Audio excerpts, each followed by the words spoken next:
All right, 3, 2, 1.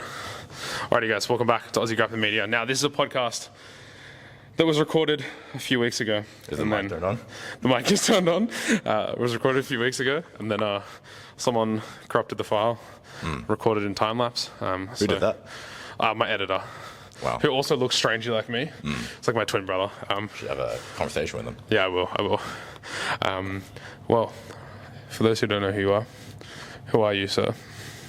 My name is Robert Hastings. So I am a athlete training out of Syden West Martial Arts. I'm a brown belt under Luke Martin. So I've been training for quite a while, actually. I've been training since I was 17 and a half. I'm 24. At the moment, I am training at Syden West and coaching at Garage Grappling Bondi during the week, 3 times a week at the moment, and at Forza Jiu-Jitsu Ashfield. So I'm just training every day, twice a day. And yeah, that's a little bit of a spiel about me. I moved to Sydney around end of October 2023, just for the purpose of training Jiu-Jitsu. So Syden West Martial Arts. And yeah, that's it with me. Now, where did your jiu-jitsu journey start? 17-and-a-half-year-old Rob, for those that don't know, living up on the Gold Coast. Indeed, I was on the Gold Coast. Instead of falling into nightclubs, he fell into a jiu-jitsu gym. Which jiu-jitsu gym was that, Rob? I did live like right next to the nightclub strip throughout my entire childhood in Australia. What is an experience of a kid like growing up near nightclubs? I think it definitely accelerated my maturity, like walking around 12 years old and seeing all these drunk guys on Saturday morning in Surfers Paradise. So yeah, you're like going out to like do sport and they're coming home from nights out. It's like a 12-year-old you was probably like, what the hell's happening right now? But yeah, it was quite an interesting experience. And my hotel, the hotel that I was living at, it was actually the main schoolies hotel. So every single year at around December, November, around schoolies time, 4 weeks, there'd be like schoolies, toolies, and like everyone after that.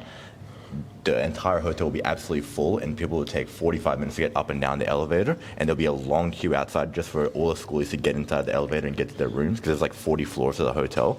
And for me as a 12-year-old, since I live there, I get to bypass the entire line and go in the front. Yes. And I had to work up a lot of courage to do that. There was like 100 people waiting in line, shit-faced, and me with my school backpack on, just walking past them, just waving, and going in the front. Yeah, that was pretty funny. It's funny, I know the hotel you're talking about because I stayed there for schoolies. Chevron, man. Yes, Chevron. Yep. I was in that hotel. It was we were annoyed though. We had a bad room. We were on the ground floor. Oh yeah. And my mates had the penthouse, and yeah. Was there like a lot of people talking, or? Yeah, well, we're like right above the pool area, and so it's just like very loud. Okay. You know, you're like it's like 7 a.m. There's like families going out to the pool, and you're just like Anyway, GB. So, GB was the gym you started at. Yes. Gracie Baja. So I started at a Gracie Baja Surfers Paradise. Who is the coach there? He's quite famous from my memory. He is quite a famous individual. He is a gi.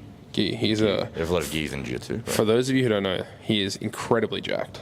He is. He is incredibly jacked. He is quite jacked, yes. So I started at that gym, and I trained up there until I got my purple belt. So I was coaching there as well. I did a lot of gi. Yeah. I did a lot of gi. I was a big gi guy. And then around that time, I was thinking like, okay, I want to take my jiu-jitsu to a different level. I want to see what type of training I can do that'll be the best for me within my scope. Like for me, around that time, I was like, okay, I could go to Austin and go to America, but I couldn't afford it. So Syden West seemed like a very good option. And I heard a lot of podcasts from Luke about Syden West, and that kind of inspired me to go towards that direction, because Luke and his teaching kind of got like a lot of the teaching methodology from John Danaher and that new wave inspiration. A couple of the other guys from Syden West actually listened to the podcast that Luke did with Sonny Brown. Yes, that's I know, I've listened to that myself. It's quite a popular one. Yeah, and actually like motivated a couple of them to move and pack up their bags from their respective countries and go to Syden West. My friend Alberto Hastings did that, Nabil, and now Charles Reindorf. Yes. I don't know if Charles directly listened to the podcast and came here, but it could be an influence as well. But those two guys that I mentioned, why Penrith? You know, like before you went, would you like look up suburbs in Sydney? Why Penrith? Well, I suppose because Syden West was there, but are you living in that Penrith area now? I'm still living in. What is it like living in Penrith? Dude, it's not the worst, man. Like, the reason why I moved to Penrith, like directly next to the station, is just because it's nice access to Sydney West. I can just walk there every single day. But yeah, Surfers Paradise to Penrith is a wild. Very, very opposites. Yeah. Yeah, it is it could be a wild decision. But Penrith is not too bad. Like the area that I'm staying at right now is a little bit more gentrified. Yeah. And it is close to the station. It's got like a nice Westfield. There's not too many junkies around, but the junkies that are around Sydney West, they can be quite erratic sometimes. Have you ever had like a crazy interaction on your way to training? Not on my way to training, but sometimes when I get back home from training, the sessions at Sydney West at night, sometimes I finish at like 9 p.m., like 9:20, things like that, and I'll walk back home to training, and there'll just be like weird people walking around on the way back home. Like, let's say, like, because I have to walk through like a little neighborhood, there'll be maybe this guy that looks very sus walking around with a trolley full of weird goods, just screaming into the crowd. People running. Yeah. Usually they're running away from something. Yep. Yeah. But you just get to see like odd characters at night. But nothing bad has happened. Like I've lived there since the end of October in 2023, and I've been stabbed or mugged. So No, it's positive. yeah, it's not too bad. And sort of from your point of view, what was that transition like to going from training heaps in the gi, teaching heaps in the gi, to probably one of arguably, not even arguably, one of the best training rooms we've seen in Australia? What was that shift like for you? Yeah, I've had to kind of like relearn everything again. Yeah. Just because the teaching methodology is quite different than I'm used to, and like training with the gi and going to no gi, I just had to relearn a lot of stuff. Like at some different gyms, I had to kind of learn like a different style of teaching, and then now when I came to Sydney West, it's all regimented, and Luke teaches like a very certain way. So yeah, I kind of had to like relearn how to. Do you think, like, as a coach as well, learning from Luke, that he's had an impact on the way you teach? Definitely, yeah. Like being around Luke every single day definitely helps me out in terms of teaching and just thinking about jiu-jitsu as well. So how he approaches jiu-jitsu, how he thinks about jiu-jitsu, it's definitely been a massive help to me, and it helped me out a lot in my teaching overall. We brought up Texas recently. Indeed, Texas. Not recently. We brought up Texas at the start of the podcast. Yes. You've done how many trips to Texas now? How many trips to Texas? 2? I've done 2. Yes, I've done 2 trips to America Land. So the first trip that I did was with Mr. David Stoilescu. So that was the end of 2024.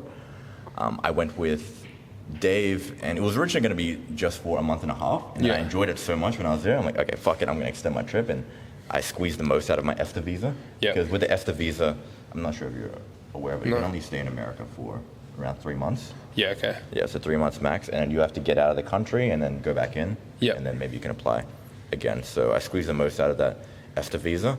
And yeah, it was really good, man. So the first 2 trips, the first one was with Dave, and it was at the Roca facility. So right now, John and the team, they're training out of Kingsway, like that's their gym. But back then, they didn't have their own gym, so it was they trained out of Roca. So I believe Roca is owned, it's like a corporate office. So Roca itself is Oh, okay, I didn't realize that. It's a sunglass, yeah. It's a sunglasses company, yeah. It's a sunglass company, yeah.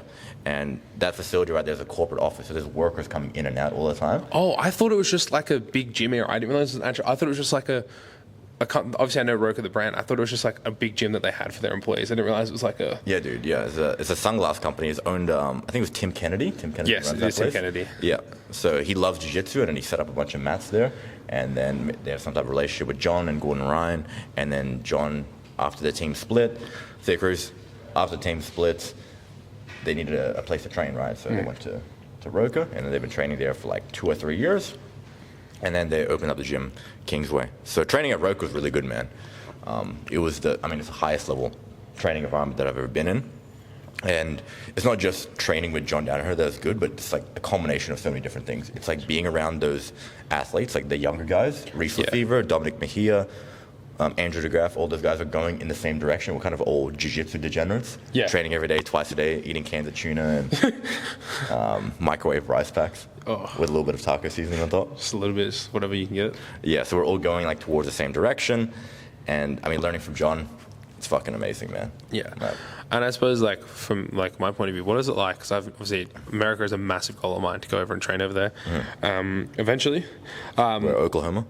No, I wish. Straight to Texas. Okay. Nice. Straight to Texas. Straight to Kingsway. Okay. I'm gonna. So you have chosen Kingsway as your location of choice. I'm gonna sell my mum and dad's house and move to Kingsway. No. With the fuel prices. Yes, with the fuel prices. I might just start selling fuel. Maybe sell an organ. Yeah. What is it like? Say you first day you walk into Roka and it's like you literally have the who's who, like the best of the best. Like in sports terms, imagine you walk into like a training facility, you're a basketball player, and you have like basically Michael Jordan, Kobe Bryant, all of those guys there. What is it like walking into a room where the best jiu-jitsu athletes probably ever are there?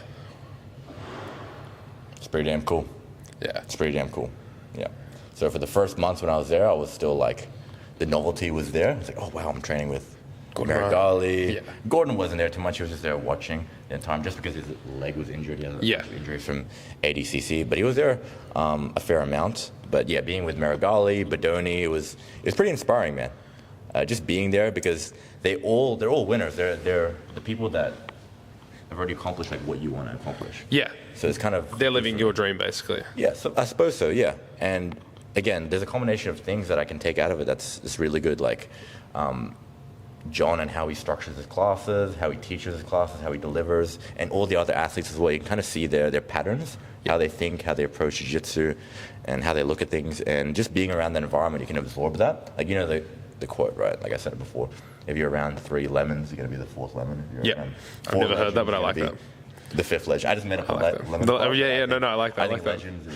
Yeah, I think you might have heard that before. But yeah, if you're around all these guys all the time, I'm not saying you're going to become it, but it definitely steers you in the right direction. Yeah, if you surround yourself with greatness, you'll become greatness in a way. Of course.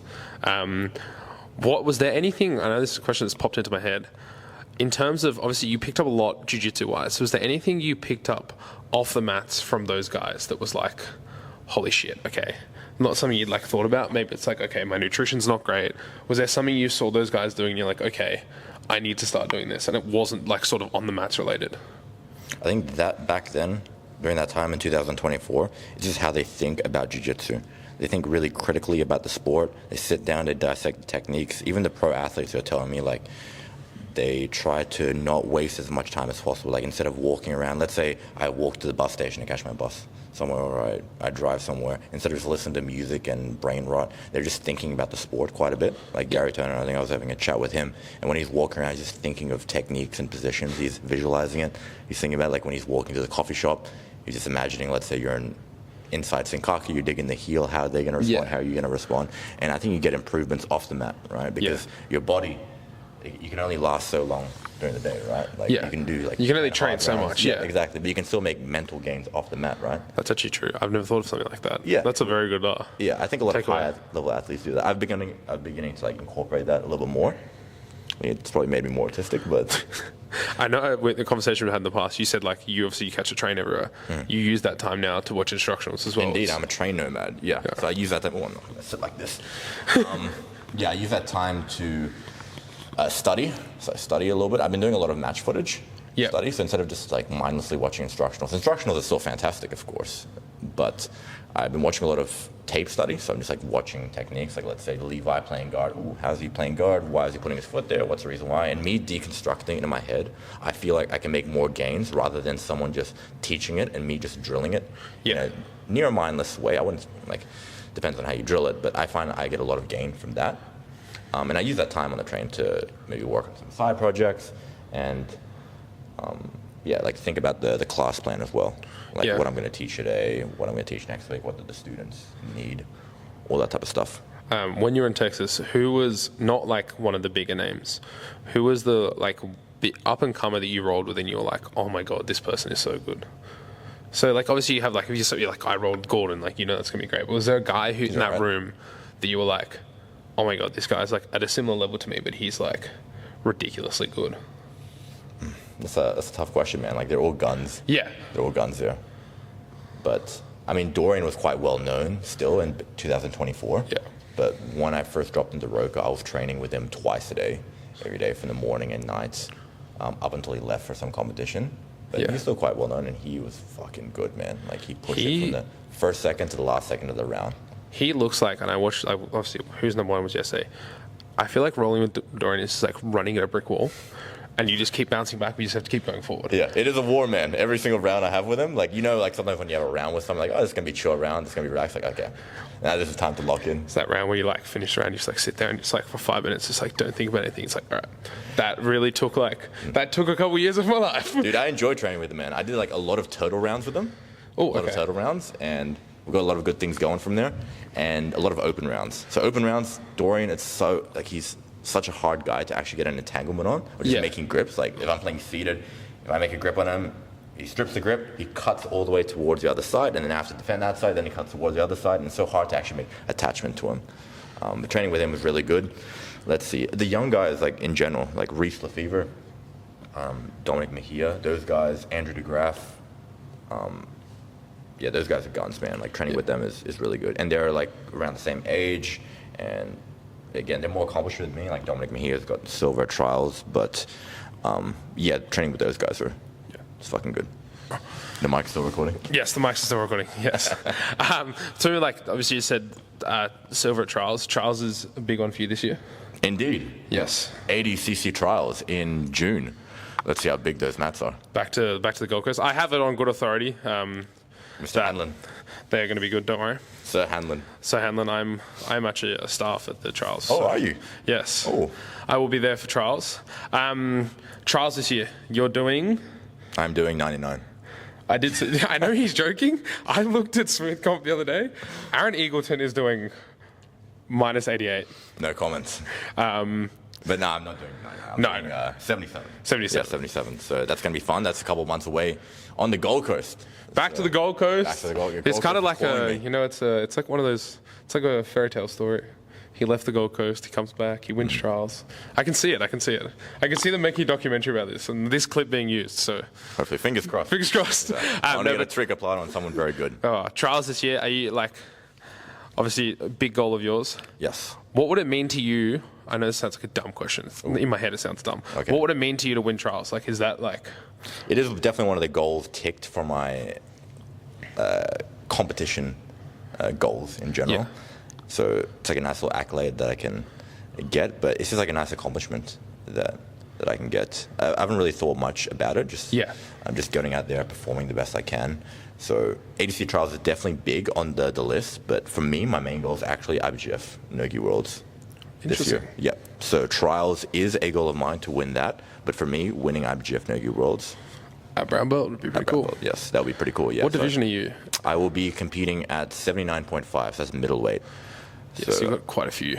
Yeah, I've had a little taste of the IBJJF circuit. Like, I went to the quarterfinals at Pro Belt Nogi Worlds. If I won my last match, I would have been on the podium. I was actually winning that match, and then I did something pretty stupid. I was winning on points the entire time, and then there's 10 seconds left. I looked up like, oh, I'm gonna get a medal at Worlds. That's gonna be sick. And then the guy, I think, arm dragged me or did some sequence, and he got 2 hooks in. So he didn't commit me, he just got 2 hooks in, and now he got more points than me. It was like 4-2, and then now he got the hooks in. Now it's 6-4, and I'm like, fuck.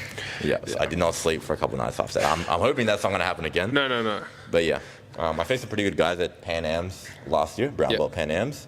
That'd be my first opponent who medaled at brown belt Worlds. So I'm like, okay, I can definitely see myself on stage. So I definitely got a good shot of winning that competition. I just got to fix up my tactics and strategy on the day. It's all about the tactics in IBJJF. It is. IBJJF is massively tactics based. Yeah, big double guard pull situation. Are you just out of the IBJJF comps, just Worlds this year, or are we going to see you at Euros? I will try to do a glorious IBJJF run. For the glory. For the glory. With Mr. David Storlescu.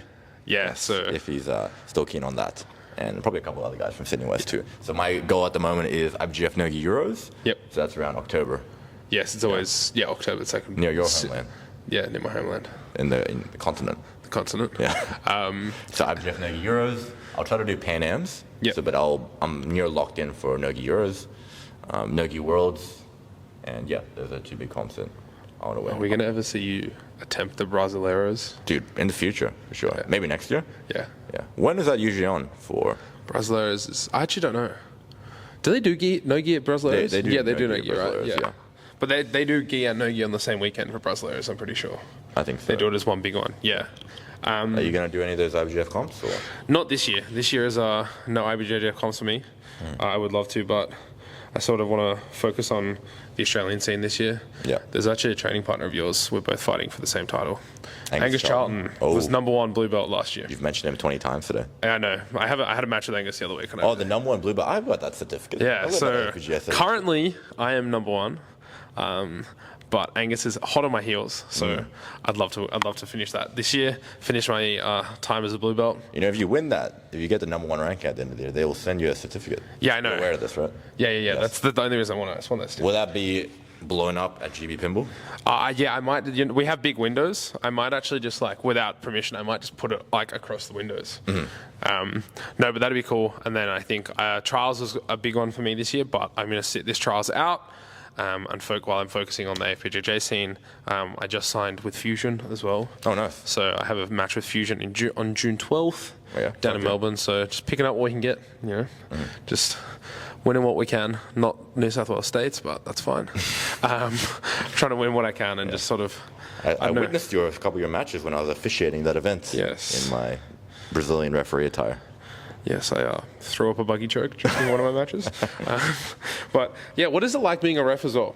This is so right now I don't know if you're aware, in Australia, there's a lot of backlash towards refs. Is there? What is it like being a ref? Are you sort of one of those refs who's just backlash? Shut up, I don't care? Or do you sort of just what do you do? Just go in there and just get the job done? What's it like reffing? Dude, I don't actually mind reffing that much. I enjoy it. I've done so much reffing. I've probably reffed over... I don't know, 2,000 matches. Yeah. I've reffed so much since I was a blue belt. I started reffing at the Brazilian Jiu-Jitsu Australian Open, just so I can make some side cash along with competing. I used to ref and compete as well. That can get pretty exhausting. Yeah.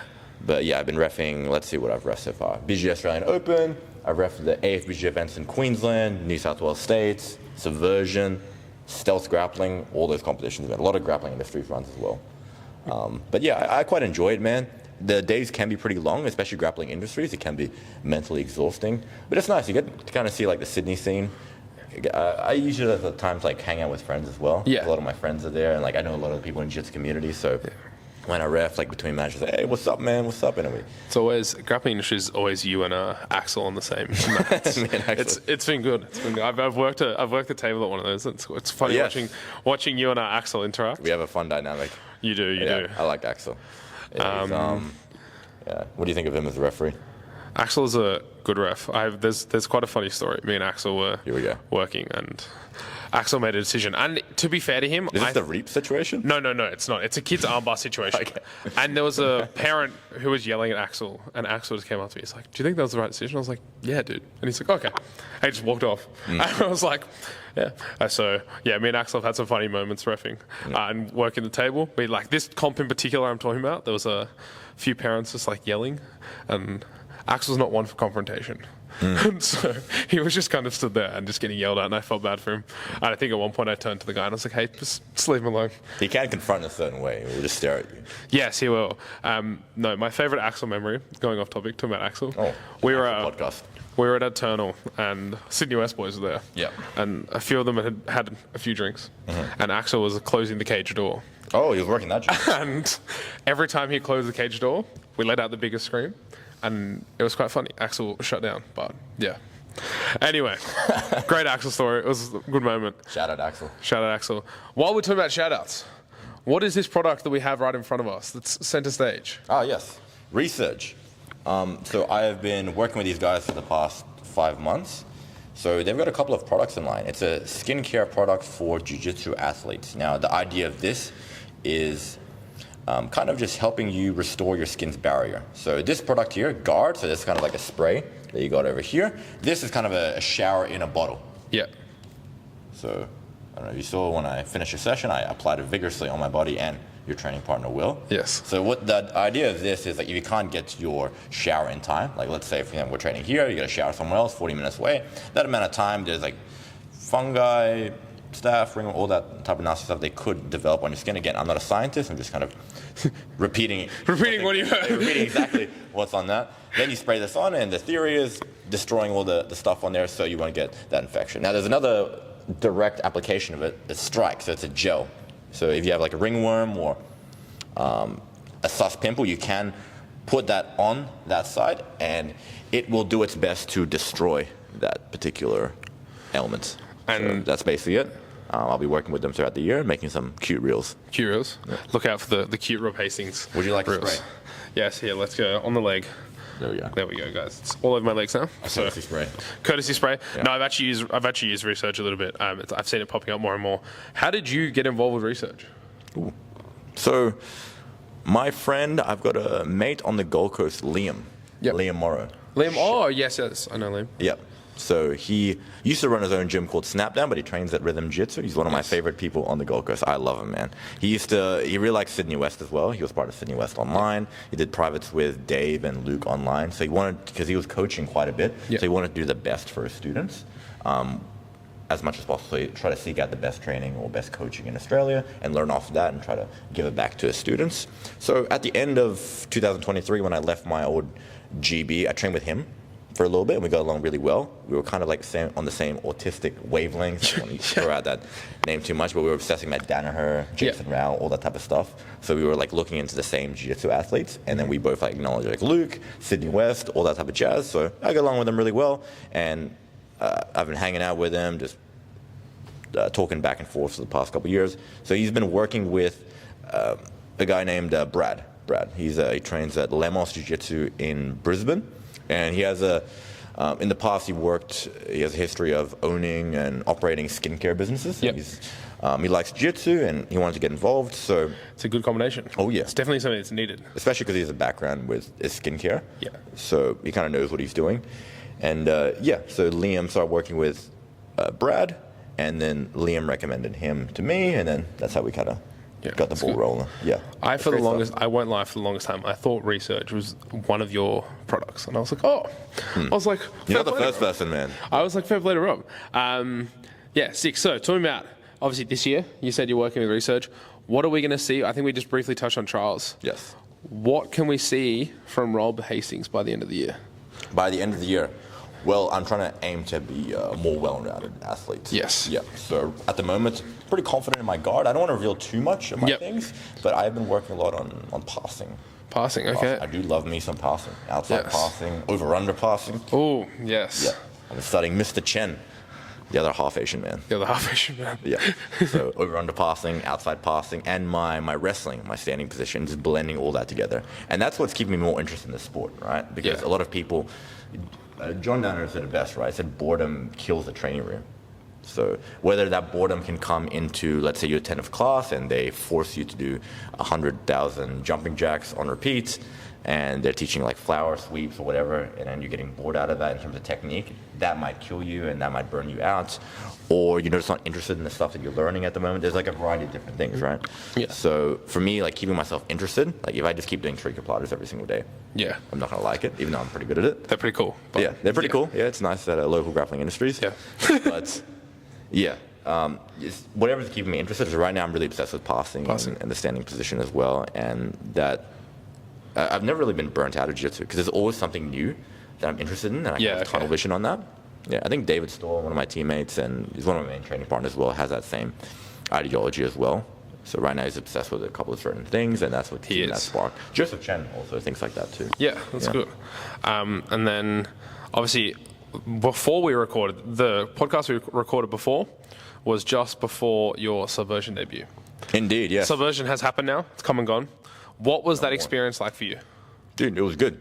Yeah. I really enjoyed Subversion, man. The production is second to none. Yes. Like Maddie and George, they've done a fantastic job with the production. It's the best in Australia, right? Yeah, I think so. This is I was actually funny. I'm having this conversation with people this week, and we're talking about like the best grappling shows in Australia. And I think as a non-biased person, as someone who's worked for the events and also been an athlete on the events, it has to be Subversion. Yeah. Like the production quality, like you said, and everything is second to none. Like it's the build-up, man, and on the day at the UNSW Roundhouse is fantastic, but the lead up and the marketing is really good. Yes. Like to get to know the athletes, the little insight into the training room, I think that's all good. Yeah. And add to that. And it's good for the jiu-jitsu athletes as well.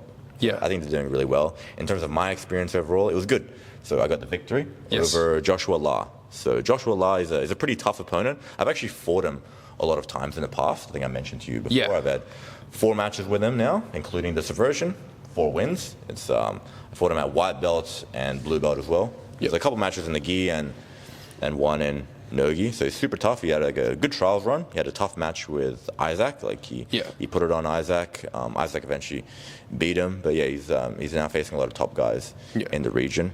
My strategy with him, I got a pretty direct strategy. He's got a very bendy guard. Yes.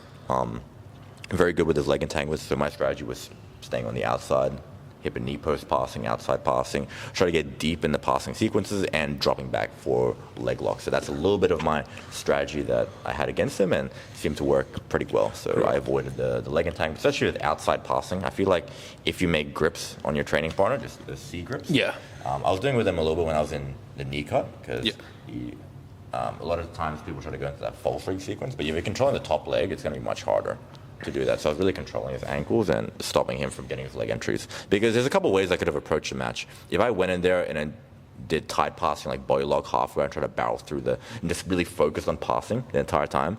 Let's say I get deep in a half guard sequence and it took me 3 minutes or 4 minutes. It's so hard to pass like a bendy guard in 6 minutes. So I had to like think about the strategy and the situation. If I worked on half guard passing and body lock passing, maybe I'll get a breakthrough. But in that time, like 4 minutes me pressuring through, he frames me away, throws up his foot on the far side and goes into a K guard sequence. And I have to back step out of it just to get out. Like, let's say I'm not in any danger. I just have to back step, get out. The crowd might go, ooh. Yeah. Wow. And then the judges, we give a little tick on that. I don't know what the judges are thinking, but Subversion rewards like submissions over everything else, over positional dominance, right? So that was my strategy. I think I did pretty well. I mean, I won. But if I sit on the outside and then drop back in leg locks and really negated all the attacks, then they're not really going to award him any submission advantages. You know? And going into, so obviously had the match went the full 6 minutes. Indeed. After the match, going to the point where you're standing there, I don't know who your ref was, but standing with the ref, and the decision about to get called. Did you feel confident in that moment that you were going to get the win? I was very confident. Yeah. Okay. Yeah, I was quite confident because I just played to the rule set. Yeah, I played to the rule set for sure. Yeah, so I really enjoyed the experience. It was nice competing on stage, man. I competed on a raised platform like that. Yeah, it's a cool experience. I know. I mean, you fought on Subversion as well. Yeah, look, it was an interesting match. But, yeah, no, I think when I experienced it actually in the lead up, Nick Bilton from 411 made a good point to me. He's like, shout out Nick Bilton. Shout out Nick. Unfortunately lost on the weekend, but he'll be back. You fought James Watson. Yes. I haven't been able to watch that match yet, but I'm going to go back and watch it. But I remember him saying to me, he's like, just enjoy that moment. And I remember walking out and being like, okay, this is a sick moment. Like everyone here is here to watch you. And it's like one of those moments where I was like, you either crash or burn. And I love that moment of just being like, okay, I'm on this stage. Everyone here is just watching this match. And, it's a very cool experience. It's pretty cool what we do, man. It is. Like getting out there, competing on stage. It's cool. Alrighty, rapid fire questions. We'll wrap up. Oh, yes. Are these Matt Morris inspired? Matt Morris inspired questions. Yep. Your GOAT of Jiu-Jitsu? My GOAT of Jiu-Jitsu. Let's do this. Current GOAT, so of this day and age, and all-time great. Well, last time I answered these questions is a bit more on the joking side on Subversion, but I'll answer a little bit more seriously now. Let's see. So in terms of the GOAT nowadays, in terms of Nogi, I still have to argue it's Gordon Ryan. Yeah, Gordon Ryan. In terms of all time, I'd say Roger Gracie. I think that's a pretty that's based. No, it's true. I think there's like you said, you can't argue with both of those answers. So Roger Gracie, all time, in terms of accomplishments in the IBGF scene, and Gordon Ryan for Nogi. The other one is your dream match. My dream match. Dude, there's a lot of 77 kilo guys that I'd love to have a match with, man. Definitely when I keep going to the States and going into more international comps, I'll almost certainly get a shot at one of these, especially the ADC Opens. They compete in it, like PJ Barch. Yeah, like ADCC Opens are wild. I didn't realize the other day, like the names that actually compete in them. Dude, I love it, man. I competed at an ADC Open in New Jersey. There wasn't like any like massive names in my division. There was just like a bunch of tough guys, like world champions, all that stuff. So I managed to get second in that. But yeah, anyway, I'm sidetracking. So let's see, PJ Barch, DeAndre Corbe. Yes. I think he's a bit lighter, maybe. I think he is just. He fought yesterday at 155. That'll be a fun match. DeAndre Corbe, PJ Barch, Kenta Iwamoto. That would be a sick match. I would love that. That'd actually be a really cool match. Charles, yeah. Could happen at Charles. Who is talking of Charles, now we're going into Charles. The brackets get released. First day, you get a match. Yeah. It's like, okay, sick. This is going to be fun. Is it Kenta? First round, you get Kenta. Or do you want to save a Kenta for like a finals? I don't mind, man. If I face them first match or last match, just get a match with them. Yeah, that'd be sick. And then, I had a question that's gone out of my head. Toughest grip. Oh, no. Okay, so being the alleged promoter that you are, you have to build a 77 kilo. Alleged promoter. Alleged promoter. Yeah. You have to build a 77 kilo bracket. You have 8 people. Who are you putting in? Oh, 8 people. No, okay, let's make it 77 kilo bracket. It is my division, so I kind of understand. Let's say 4 guys. 4 guys you throw into a 77 kilo bracket. Yeah. Who is it? Mika Gavel. Yes.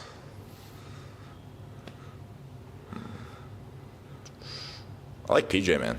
Yeah. Joseph's kind of big at the moment. Yeah, Joseph is big. I don't think he's 77 kilos anymore. Yeah. So we'll go PJ Barch, Mika Gavel, Cade Rotola, Yes. Levi Jones-Leary. Ooh, that is a very good bracket. So, that's a very good 77 bracket. Yeah. Now, when your jiu-jitsu career is over and you look back at it, what do you want people to remember you for? That is a tough question, man. I mean, I would like to get all these accolades, win Nogi Worlds, win trials, but I just really enjoy, I mean, it's pretty cliche right now, but I do enjoy the journey that I'm on. Yeah. Like, everyone kind of wants the goals, right? They want to be world champion, they want to do that, but they don't want the work they don't want to do the work that's necessary to actually get there. Yeah. So that's what you're going to be doing day to day, right? Yeah. So that moment that you're going to have when you win that competition, it's only going to be like a couple of minutes, and then you go back into reality. So if you're not enjoying the journey that you're on to get to those goals, well, it's going to be pretty hard. So at the moment, I'm really just enjoying the journey to it, like kind of optimizing my health, my diet, my training, my coaching, how I'm kind of interplaying all that together. So I'm actually getting a lot of satisfaction out of it. I think that's a good sign in terms of where I'm going. So in terms of how people remember me, I'm not too sure, man. Like, I'm just enjoying what I'm doing now. Hopefully I make an impact with like a little bit of my coaching and steer people in the right direction, because there's a lot of, I'm not saying I know everything at all, but I think I can just steer people in the right direction, you know, like maybe you could just do this instead or that. And then if people want to train with you, where can they find you? Mr. Robert Hastings. On Instagram. And? Yep. So I am Rob Hastings _. That is my current username. So where would they find me? Yeah, where are you coaching at right now? I am coaching at Garage Grappling Bondi. Yes. Above us. Yes, Thank you to Garage for letting us film here. At the moment, so Thursday middays, pretty epic classes. Monday nights, Wednesday night. Wednesday night's pretty busy. It's pretty busy. Edie Broughton, she runs a women's only class at 5 p.m. and then afterwards they can all train at the Nogi class afterwards. So those are pretty packed. So Monday, Wednesday night, Thursday midday I'm teaching at Garage Grappling Bondi. Friday night I'm teaching at Forza Jiu-Jitsu Ashfield, and every single day I'm training at Syden West. So Monday to Friday. So let's say Monday morning I train at Syden West. Monday night I teach at Garage, and then Wednesday morning I train at Syden West, and Wednesday night I teach at Garage. So that's the schedule at the moment, but I think I'm going to update that a little bit more soon. But I've been really enjoying that dynamic at the moment, because I'm still getting really good training in and getting coaching. And I'm still doing doubles as well. I'm always training whenever you can. I'm here, Well, Mr. Robert, we got it done. We got it done. Thank you. We got it done. Second time. The mics are on. Yes. So, but yes, guys, if you want to book Rob for seminars or anything, I highly recommend it. Privates as well. Yeah, message Rob on Instagram. But no, I will see you guys in the next one. I don't know who should I interview next? That's my question for you. Give me a name, and I will slide into their DMs. All right, Jake Nichols. Oh, Jake Nichols is actually what I wanted to get on. So, yeah. He has a cooked knee. Yes, this so is time for Jake. he needs to spend his time doing something. Perfect. That's my new question. Who should I interview next? All right, now this is my second question. This just come to my head. Another question, yes. When I interview Jake, what's one question I should ask Jake from you? Oh, man. Let's see. This could go so sour. Ask him what his bathroom routine is. What is his shower routine? All right. What is Jake Nichols' shower routine? Well, Rob, it's been a pleasure. Thank you, man. Thank you as always. A pleasure, Shane. I will see you guys in the next one.